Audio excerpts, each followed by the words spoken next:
Camper Arena.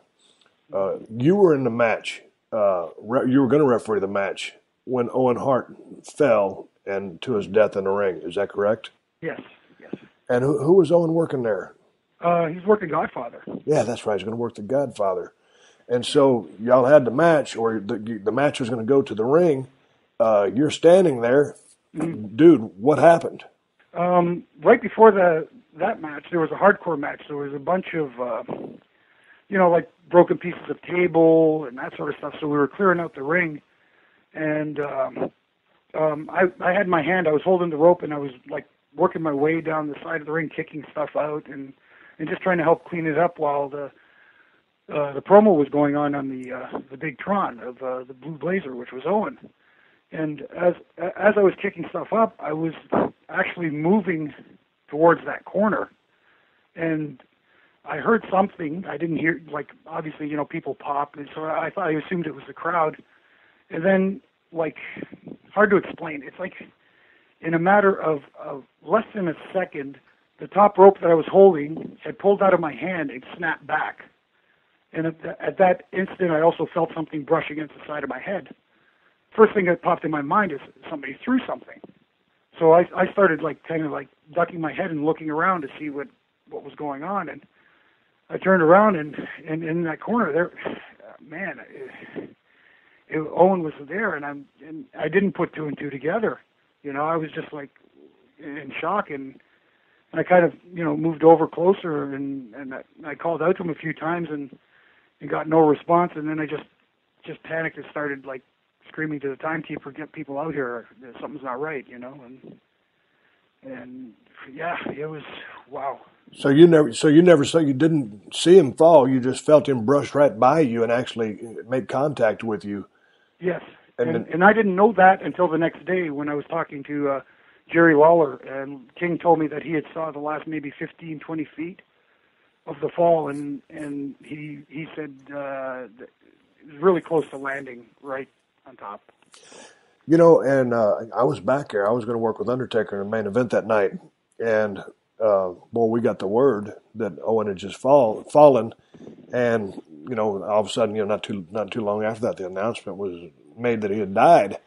Mhm. And I've never seen the footage before, so I've never seen the accident. I just remember it happened. I was back there talking with Undertaker, kind of just shooting a breeze, waiting for our time to go on, and then the accident happened. And then they said for the show will continue, and we continued to wrestle, and it was a very eerie feeling going to the ring, knowing that one of the guys that you're pretty damn close with has just passed away because of this terrible accident. Did you know the situation was dire straits as soon as it happened? I mean, did you stay in the ring while the paramedics were working on Owen?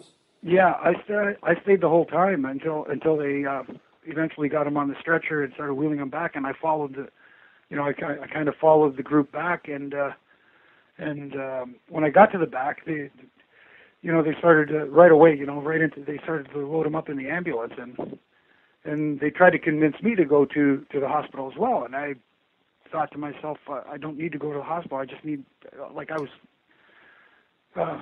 just such, my mind was racing. I didn't know what to think. I was like a million things going through your head all at once. And they said, just go get checked out. And I didn't know what they were referring to, but apparently, they just wanted to make sure that I was okay. Right. I don't know. So I went to the hospital, and when I was there, that's when I found out that, the nurse came in and said, "Are you friends with the gentleman they brought in?" I said, "Yes." Well, just wanted to let you know that he passed away, and then bam, hit me like a ton of bricks, and right away I called my wife, and horrible. Man, it was a terrible day. What was Godfather doing when this happened? Because had he already made his entrance to the ring? No, he still hadn't come out Okay. yet because the promo was still going on the Tron. Right. All this happened, and yeah, and then the next day we were in St. Louis, and I know John D'Amico came to pick me up at and stayed with me at the hospital until I got discharged. Yeah. But for the life of me, I don't remember how I got to St. Louis the next day. Right. No, You know, I mean just because you were just in a haze of just couldn't believe the situation had happened, or because maybe a little bit of the blow, no, I think it was more the situation. the I just, shock, the shock yeah, that yeah. the shock. I keep thinking to myself, okay, I know I got to St. Louis. How did I get there? Did we fly? Did we drive? Did we, and to this day, I really don't know. It was a weird day, very strange day, and a very sad day in St. Louis that next day because they were trying to put on, I think it was the kind of the tribute show to Owen, and I mean there were a lot of boos in the crowd because a lot of people that had showed up had wanted to see wrestling, and it was a very very tough show to do. I mean because one of you guys just died. Right. And so, I mean, from a company standpoint, I mean, I mean this with, I mean, you don't know where to sit or wind your watch. You're trying to do the right thing. The crowd wants to see some wrestling, but I thought St. Louis was very awkward. Yeah. Yeah. We wanted to, the way I felt at least, anyways. I wanted to.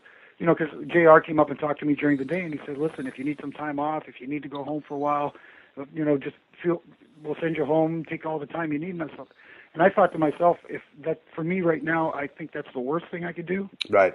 Because again, not to sound cliche, but the guys I was on the road with, they're my road family.